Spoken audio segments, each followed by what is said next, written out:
Se o dinheiro te incomoda, não é pelo que ele diz sobre você. É pelo que ele revela sobre como você está agindo. O dinheiro não mede quem você é como pessoa, mas reflete com bastante precisão como você está agindo no mundo. E essa é uma distinção que convém entender bem desde o início, porque quando não se entende, confunde-se a identidade com os resultados e surge uma confusão que bloqueia qualquer avanço real. O dinheiro não fala da sua dignidade, nem dos seus valores internos, nem de quão boa pessoa você é. Ele fala de decisões, de posicionamento e da forma como você troca valor com os outros. Ele não julga intenções, responde a fatos. E enquanto isso não for claramente separado, a relação com o dinheiro tende a se tornar defensiva, emocional ou contraditória. Muitas pessoas rejeitam essa ideia porque acreditam que aceitar que o dinheiro reflete algo é reduzir o ser humano a um número, mas não é assim. O valor pessoal é intrínseco, não se discute, não se negocia e não se mede. O valor que o dinheiro reflete é operacional. Tem a ver com como você age, o que oferece, como comunica e o que está disposto a sustentar ao longo do tempo. O problema surge quando alguém tenta proteger sua autoestima negando o que o dinheiro está mostrando. Disse que vale muito, mesmo ganhando pouco, e isso pode ser verdade em nível humano, mas não responde à pergunta prática que realmente importa: como você está operando para gerar valor intercambiável? Porque o mercado não responde ao que você sente sobre si mesmo, ele responde ao que você contribui de forma clara, útil e consistente. É aqui que muitas pessoas ficam presas. Elas confundem esforço com valor, horas com impacto, sacrifício com resultado. Mas o dinheiro não remunera o sacrifício interno, remunera o impacto percebido. Ele não recompensa o quanto você se esforça, recompensa o quanto você resolve.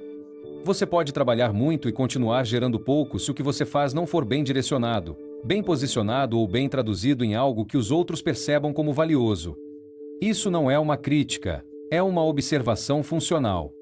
O dinheiro é um espelho operacional, não um juiz moral. E quando você olha para esse espelho de verdade, o reflexo mais incômodo quase nunca é o mercado, é o seu autoconceito. Ele mostra como você se apresenta, quais limites você estabelece, o que você aceita, o que você tolera e qual nível de desconforto você está disposto a suportar. Por que crescer? Economicamente não é apenas uma questão de capacidade, é uma questão de permissão interna. Permissão para pedir, para cobrar, para dizer não, para negociar, para sustentar seu valor sem sentir culpa ou necessidade de se justificar. Muitas vezes, o teto financeiro não está no mercado nem na economia, está na autoimagem. No que alguém acredita ser razoável para si mesmo. No que considera excessivo, desconfortável ou demais. É por isso que há pessoas que ganham mais durante um tempo e depois voltam exatamente ao mesmo nível. Não porque o ambiente mude, mas porque internamente não se sentem confortáveis sustentando outra realidade. O dinheiro, não, volta a se alinhar com o que é familiar. Não porque castigue, mas porque responde à coerência interna. Enquanto essa relação com o valor não for revista, qualquer melhoria externa será frágil. Você pode mudar de estratégia, de trabalho ou de contexto, mas se a forma de operar continuar a mesma, o resultado acaba se ajustando a ela. O dinheiro não está dizendo se você é suficiente como pessoa. Ele está mostrando como você se posiciona diante da troca, quanto valor você se permite contribuir sem minimizá-lo e quanto você está disposto a receber sem se sabotar. E até que isso não seja compreendido com clareza, continuamos lutando contra o sintoma em vez de revisar a causa. Aqui não há ataque nem julgamento, há informação. E a informação, quando bem usada, devolve o poder. Porque o que se reflete pode ser ajustado. E o que é ajustado de forma consciente começa a produzir resultados diferentes. A renda raramente é limitada pela capacidade técnica ou pela oportunidade externa. Muito mais frequentemente, ela é limitada pelo autoconceito. Não pelo que uma pessoa pode fazer, mas pelo que ela se permite receber. Existe um valor que cada um considera razoável, aceitável, normal para a sua vida, e esse valor funciona como um teto invisível. Enquanto esse teto não for questionado, qualquer tentativa de crescer acaba esbarrando nele. Não de forma violenta, mas silenciosa. Oportunidades surgem, mas não se sustentam. Avanços aparecem, mas são neutralizados.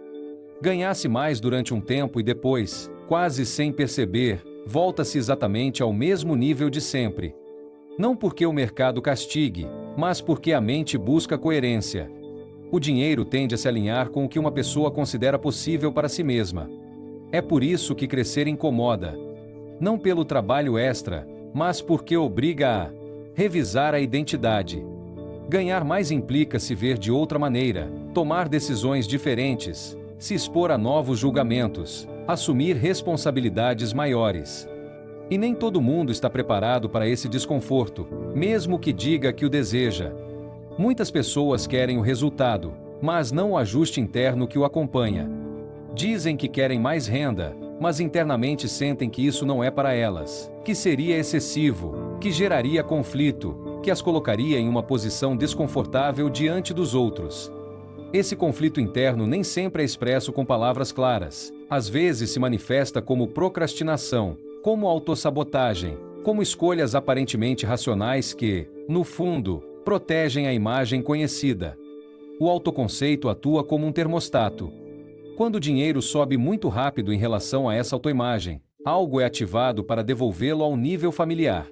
Pode ser uma decisão errada, um gasto desnecessário, uma oportunidade rejeitada, uma negociação evitada. Não de forma consciente, mas automática. O sistema interno busca estabilidade, não crescimento. E essa estabilidade, se não for revisada, se transforma em estagnação. Por isso, não basta aprender novas estratégias ou melhorar habilidades se a relação interna com o dinheiro continuar a mesma. O problema não é que alguém não saiba ganhar mais, é que não se sente confortável sendo a pessoa que ganha mais. Porque essa pessoa tem que falar diferente, decidir diferente, colocar limites diferentes, sustentar expectativas diferentes. E isso afeta a identidade. Jim Rohn insistia muito nessa ideia. Não se trata do que você faz, mas de quem você se torna ao fazer isso. A renda não cresce primeiro e depois a pessoa muda. A pessoa muda primeiro e depois a renda pode ser mantida. Quando alguém não revisa seu autoconceito, qualquer melhoria externa é frágil. Pode subir rápido, mas cai com a mesma rapidez. Não por má intenção, mas porque o sistema interno não está preparado para sustentar outra realidade. Crescer economicamente exige ampliar a identidade, não apenas o esforço. E essa ampliação se nota em algo muito concreto: como você cobra, como você pede e o que você está disposto a sustentar quando surge o desconforto. Exige permitir-se receber sem sentir culpa, sem se justificar, sem minimizar. Exige deixar de associar o dinheiro ao conflito interno. E enquanto isso não for feito, o dinheiro continuará se comportando como um visitante temporário, nunca como uma base estável. É por isso que essa parte é desconfortável, mas decisiva. Porque não se trata de quanto você quer ganhar, mas de quanto você se permite sustentar sem se quebrar por dentro.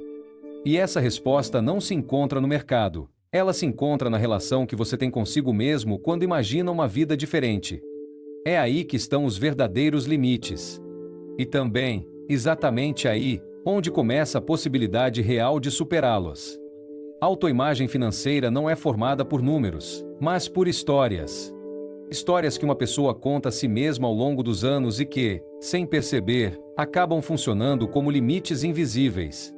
Na maioria das vezes, não são frases dramáticas ou pensamentos conscientes. São conclusões silenciosas que se repetem até se tornarem identidade. Não sou bom com dinheiro. Isso não é para mim. Sempre tenho dificuldade. Não nasci para isso. Frases como essas não descrevem uma realidade, elas a constroem. Porque cada vez que são repetidas, condicionam decisões futuras.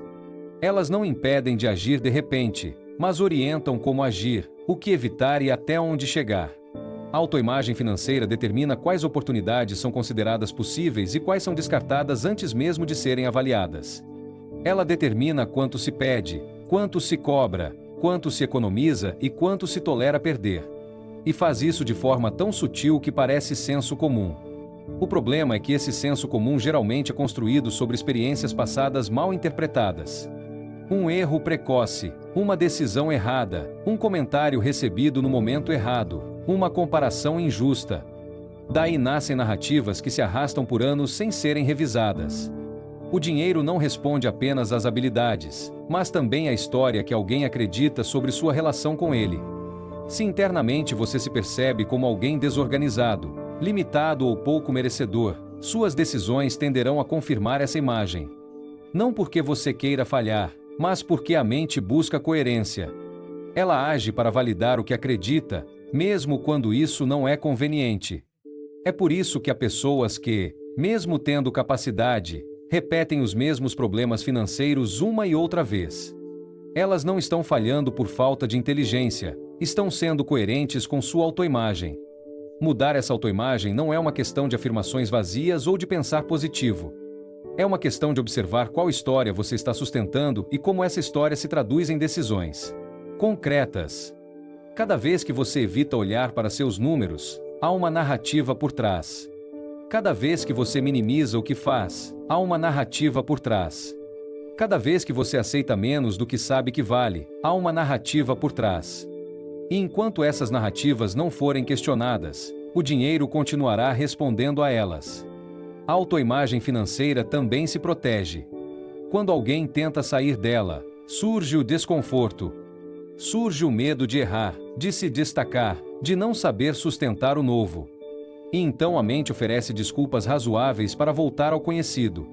Não porque o conhecido seja bom, mas porque é familiar. A familiaridade dá uma sensação de controle, mesmo que seja um controle precário. É por isso que mudar a relação com o dinheiro não é apenas aprender novas regras, é ousar revisar quem você acha que é nesse campo. É permitir-se operar como alguém que gerencia melhor, decide melhor e se posiciona de forma diferente, mesmo antes de ter provas externas. Porque as provas externas vêm depois, não antes.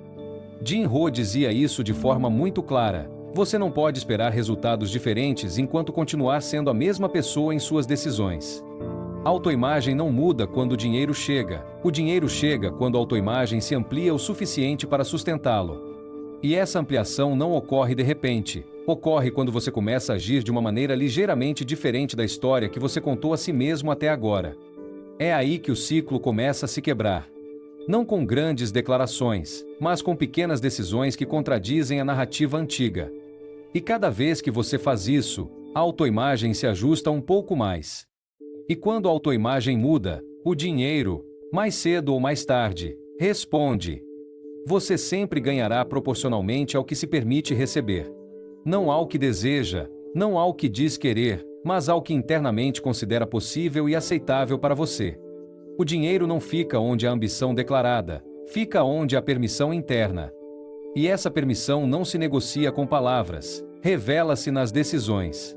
Faça uma pausa aqui e observe com honestidade, sem julgamentos e sem desculpas. Que quantia, que nível, que realidade econômica você considera demais para você? Em que ponto você começa a sentir desconforto, culpa ou necessidade de se justificar? Onde surge essa sensação silenciosa de que até aqui sim, mas além disso não? Porque esse ponto exato não é marcado pelo mercado nem pela economia, é marcado pelo seu autoconceito. E enquanto esse limite não se tornar consciente, o dinheiro continuará se ajustando a ele com uma precisão quase perfeita. Confundir valor com horas trabalhadas é um dos erros mais arraigados, ao mesmo tempo, um dos mais caros. Muitas pessoas acreditam que ganhar mais é uma questão de trabalhar mais tempo, de se esforçar mais ou de se sacrificar mais, e quando esse esforço não se traduz em rendimentos proporcionais, surge a frustração. O problema não é o trabalho, é o critério com que ele é medido. O mercado não paga pelas horas investidas, paga pelo impacto gerado. Não remunera o cansaço nem a dedicação emocional, remunera os resultados percebidos. Quando alguém vincula seu valor econômico ao número de horas que trabalha, entra em uma armadilha silenciosa. Para ganhar mais, precisa se esgotar mais, e esse modelo tem um teto muito baixo. Além disso, reforça uma identidade em que o descanso gera culpa e o limite parece irresponsabilidade. O dinheiro não responde bem a essa abordagem. Responde melhor quando o foco se desloca de quanto tempo dedico para qual problema resolvo e com que nível de qualidade. Duas pessoas podem trabalhar a mesma quantidade de horas e obter resultados radicalmente diferentes porque não estão agregando o mesmo valor nem da mesma maneira. O valor não está no tempo, Está na utilidade, na clareza, na capacidade de simplificar, de decidir, de executar com critério. Quando se entende isso, muda a forma de trabalhar e muda a forma de cobrar. Deixa de fazer sentido acumular tarefas e começa a fazer sentido priorizar o que realmente move o resultado. Muitas vezes, o dinheiro não aumenta porque se está ocupado, não porque se está sendo eficaz. Estar ocupado pode ser uma forma de evitar decisões incômodas, como redefinir o papel, ajustar o foco ou se posicionar melhor. Trabalhar por horas tranquiliza porque é mensurável e conhecido, mas trabalhar por valor exige assumir responsabilidade sobre o impacto, e isso incomoda. Exige questionar se o que se faz realmente importa, se resolve algo concreto e se alguém estaria disposto a pagar por isso sem precisar explicar muito. Quando o valor agregado se torna o critério principal, o tempo deixa de ser o centro e passa a ser mais um recurso, não a moeda de troca. Isso não significa trabalhar menos por sistema, significa trabalhar com mais intenção. Escolher melhor onde colocar energia. Entender que nem todo esforço merece a mesma recompensa e que nem todo sacrifício é inteligente. O dinheiro cresce quando o foco é refinado, não quando o desgaste aumenta. E enquanto alguém continuar medindo seu valor por horas, continuará preso a um modelo que limita tanto a renda quanto a liberdade. Mudar esse critério não é imediato, mas é decisivo. É um daqueles ajustes internos que, uma vez feitos, mudam para sempre a relação com o trabalho e com o dinheiro. Negociar seu valor geralmente não começa como uma grande renúncia, mas sim como um pequeno ajuste que parece razoável. Um preço que é reduzido um pouco para evitar atritos, um limite que é ultrapassado para não incomodar, uma explicação extra para garantir que o outro entenda, uma concessão que você faz apenas desta vez. O problema é que essas pequenas concessões não ficam isoladas, elas se acumulam e acabam construindo uma identidade operacional. Cada vez que você negocia seu valor sem necessidade, você ensina ao seu entorno como tratá-lo. Mais importante ainda, você ensina a si mesmo como se posicionar. O dinheiro não responde ao que você diz que vale, responde ao que você sustenta quando há pressão. E a pressão aparece justamente nos momentos em que seria mais fácil ceder.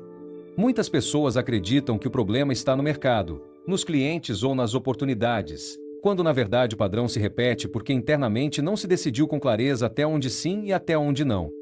Negociar seu valor nem sempre é visto como fraqueza, às vezes é visto como empatia, como adaptação ou como bom senso, mas se essa adaptação for feita a partir do medo de perder, de ser rejeitado ou de ficar de fora, acaba enfraquecendo a posição. O dinheiro detecta essa incoerência com muito mais precisão do que se imagina. Não é necessário que ninguém diga isso explicitamente, percebe-se no tom, na linguagem, na forma de propor, na necessidade de justificar cada decisão. Quando alguém explica demais o que faz ou por que cobra o que cobra, geralmente está tentando compensar uma falta de convicção interna. E essa falta de convicção transparece, mesmo que seja revestida de argumentos sólidos. Deixar de negociar seu valor não significa impor ou confrontar, significa decidir antecipadamente o que é coerente com você e agir a partir daí, mesmo quando isso implica perder uma oportunidade imediata. Porque nem toda oportunidade que surge é conveniente, e nem todo acordo fechado é vantajoso. Às vezes, dizer não protege, muito mais do que dizer sim. O crescimento econômico sustentável não se constrói aceitando tudo, constrói-se selecionando bem. Selecionando projetos, acordos, ritmos e condições que estejam alinhados com a pessoa que você quer ser, não apenas com a urgência do momento. Negociar menos seu valor também implica deixar de buscar validação externa constante. Quando o valor depende da confirmação dos outros, ele se torna frágil. Por outro lado, quando o valor é claro internamente, as decisões se tornam mais simples. Não mais fáceis, mas mais claras. Não é mais necessário convencer tanto, nem explicar tanto, nem se adaptar tanto. Propõe-se, sustenta-se e aceita-se o resultado. E esse resultado, com o tempo, tende a melhorar, porque o ambiente aprende a se relacionar com você de outra maneira. O dinheiro responde bem à clareza e mal à ambiguidade. Ele responde a limites bem definidos e se afasta quando percebe dúvidas constantes. Por isso, deixar de negociar seu valor é um processo interno antes de ser externo. É revisar em que momentos você se trai um pouco para evitar o desconforto, Quais decisões você toma por medo e não por coerência? E quais histórias você conta a si mesmo para justificar isso? Cada vez que você escolhe sustentar seu valor sem agressividade, sem justificativas excessivas e sem culpa, você reforça uma identidade diferente. E essa identidade, sustentada ao longo do tempo, muda a forma como o dinheiro aparece e se mantém em sua vida. Não porque o mundo se torna mais justo, mas porque você deixa de agir com base na dúvida. Quando você deixa de negociar seu valor, o dinheiro deixa de ser uma batalha constante e começa a se comportar como uma consequência lógica de como você se posiciona. Não imediatamente, não sem esforço, mas com uma estabilidade que antes não existia. E essa estabilidade é a base real para crescer sem pressa, sem urgência e sem se sabotar no caminho. Aqueles que realmente ganham não têm pressa, e não porque lhes falte ambição, mas porque compreendem o jogo em que estão. Sabem que o dinheiro sustentável não responde a impulsos ou decisões desesperadas, mas sim a uma direção mantida ao longo do tempo. A pressa nasce quase sempre do medo, medo de ficar para trás, de não chegar, de não ser suficiente, e quando se persegue o dinheiro a partir desse lugar, tomam-se más decisões. Aceita-se o que não convém, acelera-se o que não está preparado, força-se o que ainda não pode ser sustentado. Resultado pode parecer um avanço no início, mas raramente se mantém. Ganhar sem pressa não significa ir devagar, significa estar alinhado. Significa entender que cada etapa tem uma função e que pular uma não acelera o processo, enfraquece-o. Muitas pessoas querem rendimentos elevados com estruturas de baixo nível, querem estabilidade com hábitos instáveis, querem grandes resultados sem ainda se terem tornado a pessoa que os pode sustentar. E o dinheiro, mais uma vez, responde à coerência. Aqueles que ganham sem pressa investem tempo em construir bases, em afinar critérios, em fortalecer pequenas decisões antes de procurar grandes movimentos.